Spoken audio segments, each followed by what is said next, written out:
I'm Bobby Johnson, reporting for Vitamin, and with me I've got Steph and Richard from Moo, the card company. I don't know, how do we refer to you guys? We're a printing business. Old school printing business. We're very print 1.0. Well, actually, that's a good place to start, I think, because unlike a lot of the people we see talking at web events, you guys are actually a business that produces a physical product. You're not an ephemeral web services company. So can you maybe talk about a little bit just about how that came around and how you're still a tech firm in a way? I think we have to be. I think we may be making a 300-year-old product with a 500-year-old business model, but we have to make it for an audience that's interested in it today. And for that, and to be able to do that on a very large scale, we need to be online. So I have a sort of design background, so it's my interest in making it look good. But then we need experts like Steph to translate how you turn that into a store, how you turn that into an experience online so that someone can actually buy it from any country in the world. So we have to be a tech company to be global, to be interesting, to be accessible for people. I think we use the technology, and we use the main thing is using the community and using our own community and other people's communities, and using the fact that the final bit is print is sort of incidental. We're more building a way in which people can express their creativity. Does that mean we're going to see other products coming from Moo as well? New areas? Very, very much so. Yeah, I think so. I mean, we're only ever going to do anything if there's a demand for it. And right at the very, very beginning, when we launched mini cards, Flickr users were saying from day one, you can do a business card shape, you can do postcards, you can do posters, you can do stickers. And I think we sort of said, yes, all of those, definitely. I think it's a question of what are we going to do first? How much we want to put as much love into the next product as we put into mini cards. And I think it's a question of how quickly can we do that, how to prioritise which things we're going to do, and you'll certainly be seeing a lot more products from us in the near future. One thing I think is interesting is that you guys kind of exist outside of space. In terms of a lot of your customers probably don't realise where you're based. They don't realise you're a UK, a London company. Yeah. They just you're some guys on the internet. We are just some guys on the internet. But I mean, was that a specific decision? It was quite a conscious decision. We wanted, most companies like us are based in Silicon Valley, and we wanted to be based in London.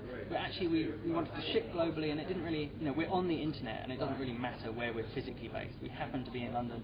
It's actually turned out there's been some good sort of operational reasons for us to be in London with the Royal Mail and so forth, but we could be absolutely anywhere. We're in Clerkenwell, which is the literal and spiritual home of print. It's home to the oldest printing business on the planet. Fantastic. So we wanted to be somewhere else that had some significance. So Silicon Valley is not known for its printing. I still have a plan for Rio at some point. Yes. So how then? What came first in the business? The chicken, I think it was. Were you starting off looking at Flickr, and how can we use Flickr? The business was completely different to start with. I think it started with the idea that business cards are a huge phenomenon. Business cards, they're 300 years old as an idea. They're the single most successful networking tool of all time, bar none. They're still around today. You don't need batteries. You don't need Wi-Fi to make them work. You don't need Bluetooth. They're still here. And they're here because they work and they're simple. But there's never really been a consumer proposition for them.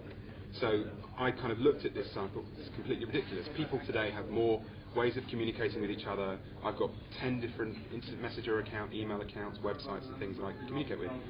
And yet, most kids don't have business cards. Most young people don't. Even people that are employed, some people don't. So we wanted a personal version of the business card, and it seemed like there was a demand for that. The Flickr part came about 18 months in. I think we launched our business around about the same time that Flickr was getting going. We started in 2004. And so, for still a young company, but you're doing fairly well for yourselves. But what are the biggest challenges you've faced over the past few years?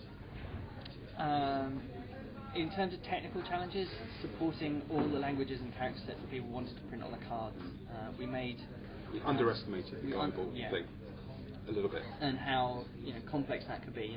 When we launched, we could support Western European character sets, and we'd never tried a Chinese forest set. We'd never tried a Georgian character. He doesn't mean on the web. He means in print as well. So I think we were optimised for web languages for UTF-8 Unicode, but it was when it came to printing Hebrew or Chinese or Japanese or Georgian, Thai. For a half stack. Yeah.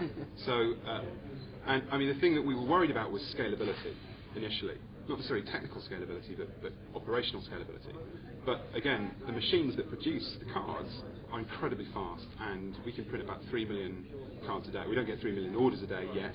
I think next week we're planning on that kind of volume. But that was the thing that we initially were worried about, but it wasn't really a problem. But it's unprecedented how many countries would be interested. I think we've shipped to about 107 countries so far. And I don't know how many languages we've printed in, but it's certainly more than 5 or 6. And you both not only with Moo, but you've been entrepreneurs in the past, and you've probably got a few lessons in there that you can pass on to people. Are there any things that aren't specific to Moo, like the language problem is quite a specific one, but is there anything that applies more widely that you think people should start realising? This is my third startup and my third funded startup, and I would say that the difference this time around is actually having really good investors who really are interested in understanding the business.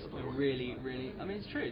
I've done this before, and last time we weren't well looked after when there was conflicts and difficulties, and this time around we get good support, and I think it makes all the difference to starting a business, especially if you're not doing it in the family.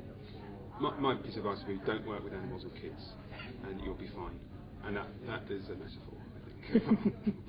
Excellent. Well, thanks very much, guys. Thank you. Thank you.